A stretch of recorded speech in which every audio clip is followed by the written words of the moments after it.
السلام علیکم ورحمۃ اللہ وبرکاتہ۔ اعوذ باللہ من الشیطان الرجیم، بسم اللہ الرحمن الرحیم۔ کذبت ثمود المرسلین اذ قال لهم اخوهم صالح الا تتقون انی لکم رسول امین فاتقوا اللہ وأطیعون۔ صدق اللہ العلی العظیم۔ اللہم صلی علی سیدنا ومولانا محمد النبی الأمی وعلى آلہ واصحابہ وبارک وسلم وصلی علیہ۔ معزز سامعین و سامعات، سورۃ الشعراء پارہ نمبر 19 آیات مقدسہ نمبر 141 تا 150 ہیں۔ اللہ رب العزت سے گزارش ہے اللہ ہمیں ان آیات کا فہم اور شعور اور اعلیٰ نظریہ عطا فرمائیں اور عمل کی توفیق اور صلاحیت عطا فرمائیں۔ گزشتہ رکوع میں قوم عاد کا ذکر تھا، جن کی طرف حضرت ہود علیہ السلام کو اللہ نے مبعوث فرمایا،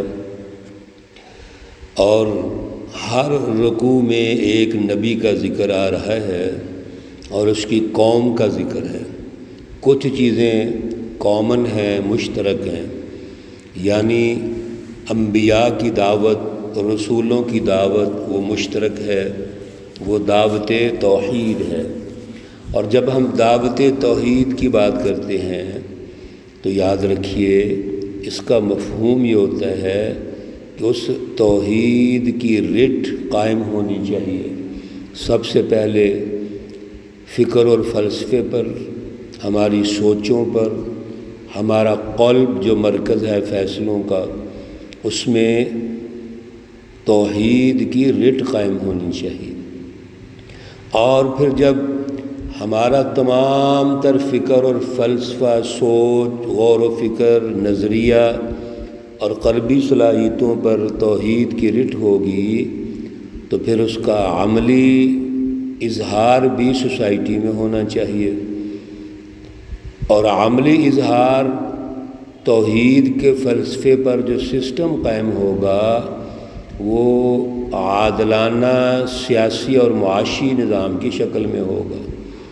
جب کسی معاشرے میں عدل قائم ہوتا ہے تو اس کا مفہوم یہ ہے کہ ساری سوسائٹی اور معاشرہ ایک مرکز کے تابع ہوتے ہیں جس کو اللہ کہتے ہیں، اور سارے انسان اپنے حقوق میں برابر ہوتے ہیں، کسی کا حق نہیں چھینا جاتا، ظلم اور زیادتی نہیں ہوتی۔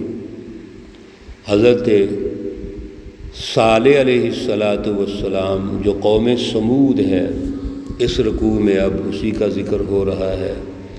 قوم سمود کی طرف حضرت صالح علیہ السلام کو اللہ رب العزت نے رسول بنا کے بھیجا، اور ذرا سنیے بالکل وہی الفاظ جو پیچھے ہم انبیاء کے حوالے سے سن چکے ہیں۔ کذبت ثمود المرسلین، حضرت صالح علیہ السلام اور دیگر رسولوں کو بھی قوم سمود نے جھٹلا دیا، یعنی جو دعوت حضرت صالح علیہ السلام دے رہے ہیں، جس کو ابھی دعوت توحید ہم کہہ رہے تھے، قوم نے اس کو جھٹلا دیا۔ میرے عزیزو، پہلے بھی بات چیت ہوتی رہی ہے کہ انبیاء علیہ السلام اور ان رسولوں کے ساتھ قوموں کا اختلاف کیا ہے۔ یہ سوچنے والی بات ہے، ساتھ ساتھ ضرور غور و فکر کرتے رہیں۔ کیا ان کی اخلاق پر کوئی اعتراض ہے؟ ان کی صداقت اور امانت پر اعتراض ہے؟ ان کی جوانی پر ایک اعتراض ہے؟ کوئی اخلاقی قدروں پر اعتراض نہیں، بلکہ خود ہر قوم نے اپنے نبیوں کی تعریف کی ہے۔ لیکن اختلاف پھر کس بات کا تھا؟ اختلاف دعوت کا تھا۔ دعوت توحید جب آئی، اللہ کی طرف انبیاء نے بلایا اور حضرت صالح علیہ السلام نے بھی بلایا، تو یہاں پر اختلاف تھا۔ اور یہ بھی بظاہر اختلاف تو نہیں ہونا چاہیے، یہ اختلاف اس لیے تھا کہ انبیاء کی دعوت محض تقریر نہیں ہوتی تھی، ایک لیکچر ہے، لیکچر دے دیا اور کافی ہے، جیسے ہم درس دے رہے ہیں یا لیکچر دے رہے ہیں، سن رہے ہیں اور بس مکمل ہوگی بات۔ نہیں، ایسی بات تو نہیں ہے۔ نبی کی دعوت کا مطلب یہ ہے کہ سب سے پہلے اس دعوت توحید کے مطابق اپنا فکر اور فلسفہ تشکیل دو، اپنی قلبی اور ذہنی صلاحیتیں اس کے مطابق بناؤ، اور پھر اس پر ایک عملی نظام قائم کرو۔ جب عملی نظام قائم کیا جائے گا تو یہ ظالم حکمران، ظالم جو قومیں تھیں، ان کو یہ کھٹکا تھا کہ جب اللہ کی توحید کی رٹ قائم ہو جائے گی تو سوسائٹی اور معاشرے پر ہماری رٹ تو ختم ہو جائے گی، ہماری چودراہٹ، ہم یہاں کے بڑے ہیں، لوگ کمی ہیں، لوگ چھوٹے ہیں، ہمارے ملازم ہیں، وہ تو ہمارے برابر آ جائیں گے۔ اصل میں یہ اختلاف تھا۔ وہ یہ نہیں سمجھتے تھے کہ قوم آزاد ہو کر جب اللہ کی غلام بنے گی تو اس کا نتیجہ یہ ہے کہ ہم سب برابر ہو جائیں گے۔ اس کو وہ زیادتی سمجھ رہے تھے، بیوقوفی سمجھ رہے تھے۔ کیوں؟ ان کے ذہن کے مطابق یہ ہو ہی نہیں سکتا۔ ایک بڑا امیر آدمی ہو، اربوں پتی، کھربوں پتی، اور ایک بیچارہ 2 وقت کی روٹی نہ کھا سکے، دونوں برابر کیسے ہو سکتے ہیں؟ وہ ملازم ہوگا، وہ اس کا غلام ہوگا، وہ آقا ہوگا۔ یہ مائنڈ سیٹ موجود تھا ہر قوم کے اندر۔ چنانچہ سنیے، اللہ رب العزت ارشاد فرما رہے ہیں، اذ قال لهم اخوہم صالح الا تتقون، جب کہ ان کے بھائی صالح علیہ السلام نے کہا، کیا آپ اللہ سے ڈرتے نہیں ہو؟ پہلے بھی عرض کر چکے ہیں کہ ہر نبی اپنی قوم سے تشریف لائے ہیں، باہر سے کوئی نبی نہیں آیا۔ اور کیا کہتے ہیں حضرت صالح علیہ السلام، انی لکم رسول امین، میں رسول ہوں آپ کی طرف، اور رسول بھی ایسا ہوں امین، جو ایک ذمہ دار ہوں، امانت دار ہوں، معتبر ہوں۔ یعنی میں جو دعوت پیش کر رہا ہوں، اس دعوت کے نتیجے میں اللہ کی پہچان آئے گی، انسانیت دوستی کا سسٹم قائم ہوگا، عدل کا نظام قائم ہوگا، خوشحالی آئے گی، اور ہم دنیا اور آخرت میں آگے بڑھیں گے۔ فاتقوا اللہ، پس اللہ سے ڈرو، وَأَطِیعُونَ، اور میری پیروی کرو، میری جماعت میں شامل ہو جاؤ۔ اس کے علاوہ کوئی چارہ کار نہیں ہے۔ اللہ کی رٹ قائم ہوگی، اللہ سے ڈرو، اور اس کے لیے جو جد و جہد میں کر رہا ہوں، اس جد و جہد میں شامل ہو جاؤ، اس کوشش میں شامل ہو جو مقابلے پر نہ ہو۔ اور یاد رکھو، ہر اللہ کا نبی یہ اعلان کر رہا ہے، وَمَا أَسْأَلُكُمْ عَلَيْهِ مِنْ أَجْرٍ، ہم آپ سے کوئی اجر نہیں مانگتے، کوئی معاوضہ نہیں مانگتے، کوئی بدلہ نہیں مانگتے۔ ان اجری الا علی رب العالمین، میرا جو بدلہ ہے، میرا اجر ہے، وہ میرا رب دے گا جو رب العالمین ہے۔ میں کوئی مادی پروگرام تو نہیں پیش کر رہا، میرا پروگرام تو روحانی ہے، اللہ کی بالادستی ہے، میں اللہ کا جانشین ہوں، اور اللہ رب العزت کا جانشین ہونے کے ناطے سے میں اللہ سے اجر لوں گا، میں عوام سے اجر نہیں لے سکتا۔ اتترکون فیما ہاہنا آمنین، ذرا غور کیجئے، کیا چھوڑے ہیں آپ نے اس جگہ؟ ایسی چیزیں جو اللہ نے آپ کو دی ہیں۔ یہ جتنی بھی اللہ کی نعمتیں ہیں اللہ نے آپ کو دی ہیں، تو آپ سمجھتے ہیں کہ ہم سے پوچھا ہی نہیں جائے گا؟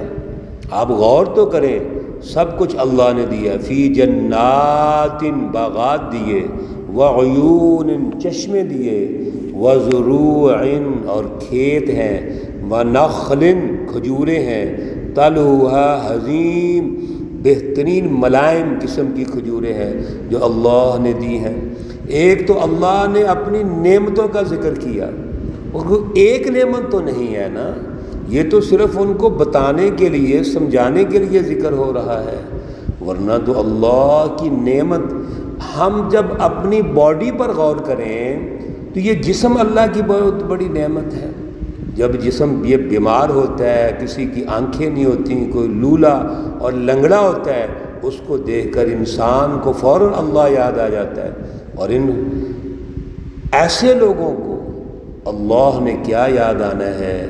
حضرت صالح علیہ السلام کی مخالفت ہے، اللہ کی مخالفت ہے، اللہ رب العزت کی نعمتوں کی بھی مخالفت کر رہے ہیں۔ وَزُرُوعٍ وَنَخْلٍ طَلْعُهَا حَضِيمٌ وَتَنْحِتُونَ مِنَ الْجِبَالِ بُيُوتًا فَارِهِينَ، پھر پہاڑوں کو تلاشتے ہیں اور تراش کر بڑے بڑے بیوتن، بیت کی جمع ہے، گھر بناتے ہیں، بڑے بڑے محلات بناتے ہیں، فارحین، اور بڑے پرتکلف محال بناتے ہیں۔ اللہ رب العزت نے صالح علیہ السلام کی قوم سمود کو یہ صلاحیت دی ہوئی تھی کہ بڑے بڑے پہاڑوں کو تراشتے تھے، تراش کر بڑے بڑے گھر بناتے تھے، پرتکلف تعیشات والے گھر بناتے تھے، جس طرح کہ ایک مائنڈ سیٹ پیچھے موجود ہے کہ ہم بڑے ہیں، ہمارا گھر بڑا ہونا چاہیے، ہماری گاڑی بڑی ہونی چاہیے، ہمارا کھانا پینا بڑا ہونا چاہیے، عیش و عشرت ہونی چاہیے۔ آج کے دور میں بھی وہی مائنڈ سیٹ چلا آ رہا ہے۔ جب بھی ہم یہ تربیت اللہ سے لیتے ہیں تو ہم نے اپنے ماحول پر بھی غور و فکر کرنا ہے۔ آج بھی مائنڈ سیٹ ایک ایسا ہے جو ارب پتی ہیں، کھرب پتی ہیں، اور پھر بھی ان کی بھوک ختم نہیں ہوتی، پھر بھی ان کا لالچ ختم نہیں ہوتا، پھر بھی وہ الحمدللہ نہیں کہتے۔ اور انہوں نے وہ کہاں سے کمائے؟ وہ ظلم کر کے کمائے، چوریوں اور ڈکیتیوں سے کمائے، اور حکمرانوں نے ٹیکس لگا کے کمائے، عوام پہ مہنگائی کا انہوں نے جن سوار کر دیا، مہنگائی کا بھوت سوار کر کے ٹیکس لگا کے ان کو غریب رکھا، اور خاص طبقہ امیر سے امیر ہوتا جا رہا ہے۔ اور پھر بڑے بڑے جو طبقے ہیں، مافیاز، ڈالر، پاؤنڈ اور دنیا کی دوسری کرنسی جس نے آج غلبہ کیا ہوا ہے، وہ مافیا کرنسی جو ہے، وہ خود پیسے اکٹھے کر کے اس مافیا کے ساتھ شامل ہو جاتے ہیں۔ حضرت صالح علیہ السلام اللہ کی نعمتوں کا ذکر فرما کر پھر فرمایا فاتقوا اللہ، بس اللہ سے ڈرو، وَأَطِیعُونِ، اور میری جماعت میں شامل ہو جاؤ، میرا کہا مانو، تاکہ میں دنیا اور آخرت میں آپ کو کامیاب کر سکوں۔ میں رسول امین ہوں، میں ایک ذمہ دار رسول ہوں، معتبر ہوں، اور میں وعدہ کرتا ہوں کہ آپ کامیاب ہوں گے۔ انشاءاللہ العزیز اگلے دروس میں اس کو مکمل کریں گے۔ یہ واقعہ جاری ہے۔ اللہ ہمیں سمجھ عطا فرمائے، شعور عطا فرمائے۔ اللہ رب العزت تمام مرحومین و مرحومات کو جنت الفردوس میں اعلیٰ مقام عطا فرمائے۔